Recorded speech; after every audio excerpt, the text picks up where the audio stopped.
Assalamualaikum warahmatullahi wabarakatuh. Perkenalkan, nama saya Siti Fatimah dari program studi gizi kesehatan UGM, juga sebagai anggota dari tim KKN PPM UGM di Desa Kepek, Wonosari tahun 2021. Sebelumnya, bagaimana nih kabarnya Bapak Ibu semua? Semoga selalu dalam keadaan sehat nggih. Pada kesempatan kali ini, saya akan sedikit berbagi tentang diet beberapa penyakit. Yang pertama, diet pada penderita hipertensi atau tekanan darah tinggi, dan yang kedua, diet pada penderita diabetes mellitus atau kencing manis. Nah, untuk video pertama ini tentang diet pada penderita hipertensi. Sebelum kita membahas tentang dietnya, kita terlebih dahulu mengenal lebih dekat apa itu hipertensi, kemudian gejala hipertensi, faktor penyebabnya, hingga pencegahan dan pengobatan hipertensi. Baik, jadi apa itu hipertensi?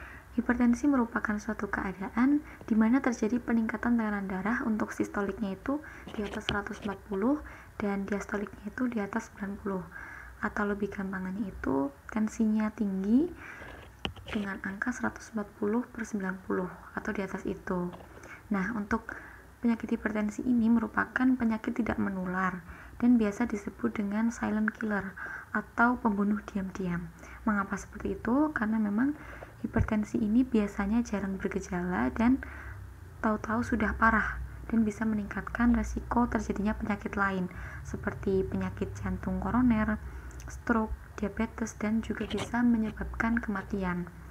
Nah, menurut data riset kesehatan dasar, pada tahun 2013, sebanyak 25,8% penduduk Indonesia mengalami hipertensi dan mengalami kenaikan mencapai 34,11% di tahun 2018. Jadi kemungkinan di tahun ini juga mengalami kenaikan. Maka dari itu, penting untuk memperhatikan kondisi hipertensi ini nggih Pak Bu. Selanjutnya kita membahas tentang klasifikasi hipertensi. Nah, untuk tekanan darah yang normal itu angkanya berapa? Jadi yang normal itu 120/80 gitu nggih. Dan untuk yang prehipertensi angkanya 120 sampai 139/80 sampai 89. Nah, kondisi prehipertensi ini harus sudah hati-hati. Kenapa? Karena memang sudah beresiko tinggi terkena hipertensi. Selanjutnya, untuk kondisi hipertensi sendiri dibedakan menjadi dua. Yang pertama itu hipertensi derajat 1 dengan tekanan darah 140 sampai 159/90 sampai 99. Nah, kondisi hipertensi derajat 1 ini sudah memerlukan pengobatan karena memang risiko terjadinya kerusakan pada organ menjadi lebih tinggi. Kemudian untuk hipertensi derajat 2, angkanya itu di atas 160/100 gitu nggih. Dan biasanya sudah membutuhkan lebih dari satu obat seperti itu. Kemudian untuk gejala hipertensi, yang pasti itu adalah meningkatnya tekanan darah gitu nggih, tensinya naik, kemudian sakit kepala, kemudian ada rasa berat di tengkuk atau belakang leher, kemudian jantung berdebar-debar, vertigo, mudah lelah, telinga berdenging, kemudian penglihatan kabur, dan juga bisa mimisan seperti itu. Jadi apabila muncul gejala ini memang segera dicek gitu nih tekanan darahnya seperti itu. Jadi biar tahu apakah ini adalah gejala hipertensi atau bukan seperti itu, sehingga lebih cepat penanganannya. Nah, untuk faktor penyebab hipertensi itu apa saja? Jadi faktor penyebabnya dapat dibedakan menjadi dua. Yang pertama, faktor penyebab yang dapat dikontrol. Yang kedua, faktor penyebab yang tidak dapat dikontrol. Nah, yang dapat dikontrol itu apa aja? Ada stres, kemudian obesitas atau kegemukan, kemudian asupan makan, dan juga gaya hidup. Nah, saya ambil contoh yang asupan makan. Asupan makan ini merupakan faktor penyebab yang dapat dikontrol karena kita sendiri yang memilih gitu nggih, mau makan sehat atau mau makan yang berlemak gitu. Nah, kemudian untuk yang gaya hidup juga bisa kita kontrol, misalnya mau rajin olahraga atau mau rebahan gitu nggih. Nah, untuk yang tidak dapat dikontrol itu ada usia, kemudian jenis kelamin, pendidikan, riwayat keluarga, genetik gitu. Itu tidak bisa dikontrol karena memang sudah dari sananya seperti itu nggih. Dan biasanya untuk orang tua yang memiliki hipertensi biasanya bisa diturunkan kepada anak-anaknya seperti itu. Kemudian selain itu juga ada etnis dan juga komorbid atau penyakit penyerta, misalnya diabetes. Jadi untuk yang penderita diabetes biasanya juga mengalami hipertensi seperti itu. Lanjut, untuk pencegahan hipertensi, kunci utamanya adalah perubahan gaya hidup. Bisa dari dietnya, kemudian olahraga yang teratur, penurunan berat badan, mengurangi stres, kemudian menjauhkan diri dari merokok maupun asap rokok, dan juga mengurangi konsumsi alkohol gitu nggih. Intinya adalah perubahan gaya hidup menjadi lebih sehat. Nah, untuk yang sudah mengalami hipertensi sendiri, pengobatannya itu seperti apa? Jadi memang perubahan gaya hidup masih berlaku nggih, baik untuk pencegahan maupun pengobatan hipertensi. Untuk perubahan gaya hidup sama seperti tadi, ada penurunan berat badan, kemudian menerapkan diet DAS. Nah, ini nanti akan kita bahas lebih lanjut. Kemudian pembatasan konsumsi garam dan alkohol, dan juga rutin melakukan aktivitas fisik. Untuk pengobatannya ini sesuai dengan saran dokter gitu guys. Jadi memang perlu resep dari dokter untuk pengobatan hipertensi. Nah, kita masuk ke diet untuk penderita hipertensi. Namanya adalah diet DAS. Singkatannya itu Dietary Approach to Stop Hypertension. Intinya itu untuk penderita hipertensi seperti itu nggih Pak Bu. Nah, tujuannya itu untuk apa sih? Yang pasti untuk menurunkan tekanan darah gitu nggih.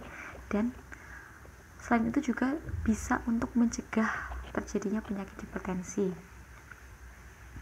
Selain untuk mengobati dan mencegah, diet DAS ini juga dapat menurunkan berat badan dan menurunkan kadar kolesterol, karena keduanya ini juga berperan dalam meningkatkan tekanan darah seperti itu. Nah, untuk rekomendasi dari diet DAS sendiri ini ada beberapa hal.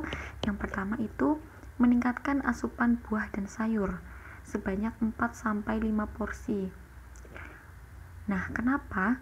Karena buah dan sayur ini mengandung berbagai zat gizi untuk mengendalikan tekanan darah seperti kalium, magnesium, serat seperti itu nggih. Kemudian yang kedua itu menurunkan asupan garam atau natrium. Jadi memang garam itu sangat berperan dalam meningkatkan tekanan darah, jadi harus dikurangi. Kemudian juga yang ketiga, mengonsumsi makanan yang rendah lemak jenuh, rendah kolesterol seperti itu nggih. Jadi mengurangi yang digoreng-goreng seperti itu. Nah, yang terakhir itu meningkatkan asupan gandum utuh seperti oats, sereal seperti itu. Dan untuk protein yang dianjurkan, protein hewani seperti susu rendah lemak atau low fat gitu nggih. Dan untuk yang protein nabati bisa kacang-kacangan, tahu, tempe seperti itu masih bagus gitu. Kemudian ini modifikasi diet DAS dari Kemenkes. Mungkin saya akan contohkan beberapa saja nggih Pak Bu. Jadi untuk gambar yang pertama kiri itu ada kolom bahan makanan, porsi harian, dan ukuran rumah tangga. Mungkin saya akan menjelaskan contohnya untuk bahan makanan sayuran. Nah, porsi hariannya itu 4-5 penukar, artinya 4-5 porsi dalam sehari gitu nggih. Nah, ukuran rumah tangga itu adalah ukuran satu porsinya. Jadi untuk sayur, satu porsinya itu 1 gelas sayuran berdaun yang mentah gitu, atau setengah gelas sayuran matang. Itu satu porsinya. Jadi kalau misalnya dalam satu hari 4-5 porsi, kita ambil 4 porsi saja nggih. 4 porsi, sedangkan satu porsinya itu misal setengah gelas sayuran matang, berarti untuk 4 porsinya adalah 2 gelas sayuran matang.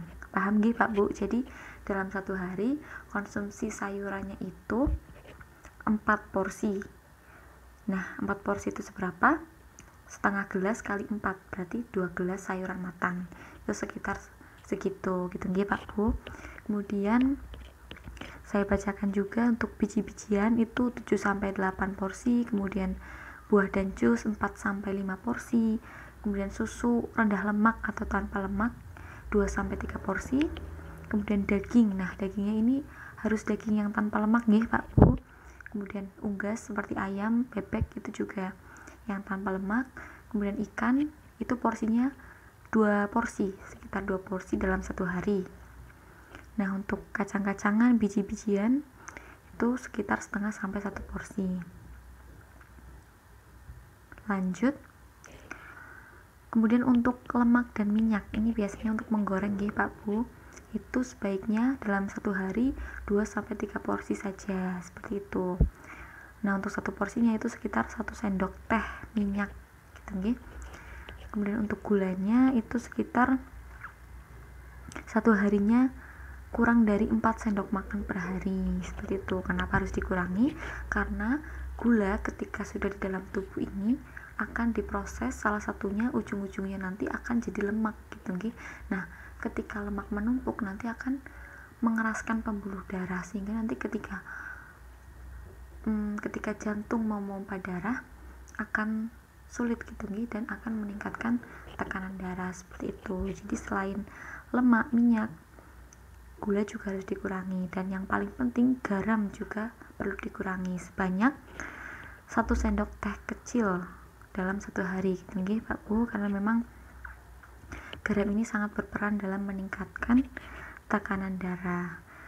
Nah, selain garam dari masakan, juga penting untuk membatasi makanan yang olahan atau yang cepat saji, seperti misalnya makanan kalengan, misal sarden, kemudian sosis, kornet gitu nggih. Itu kandungan garamnya juga tinggi. Selain itu juga misalnya cemilan seperti keripik kentang, kemudian jajanan atau ciki-ciki yang lain itu juga tinggi garam gitu nggih. Jadi itu harus dikurangi. Begitu. Kemudian ini ada tambahan gitu nggih, di gambar yang kanan ada gula, garam, protein dan lemak. Nah, saya akan bahas yang protein dan lemak nih. Jadi untuk proteinnya itu makan ikan sedikitnya 3 kali per minggu gitu nggih. Dan untuk makanan yang berlemak atau digoreng itu dibatasi. Tadi sudah saya jelaskan, dan ini saya ingatkan lagi, memang prinsipnya diet DAS itu adalah meningkatkan konsumsi buah dan sayuran sebanyak 4-5 porsi gitu nggih Pak Bu. Nah, untuk sayurannya itu setara dengan 3 sendok makan sayur. Itu satu porsinya. Kemudian untuk yang buahnya itu satu porsinya sekitar buah sedang gitu nggih, 1 buah sedang. Misalnya 1 buah jeruk, apel, mangga, pisang gitu nggih. Jadi dalam satu hari Bapak Ibu makan 4 buah tersebut. 1 buah jeruk, kemudian 1 buah apel, 1 buah mangga, dan 1 buah pisang, atau seadanya aja gitu yang ada di rumah. Seperti itu nggih Pak Bu. Baik. Kita sudah sampai di slide terakhir. Terima kasih atas perhatiannya Pak Bu. Jangan lupa nanti menonton yang diet diabetes mellitus nggih. Kalau misalnya ada pertanyaan bisa disampaikan lewat form yang akan dibagikan nanti.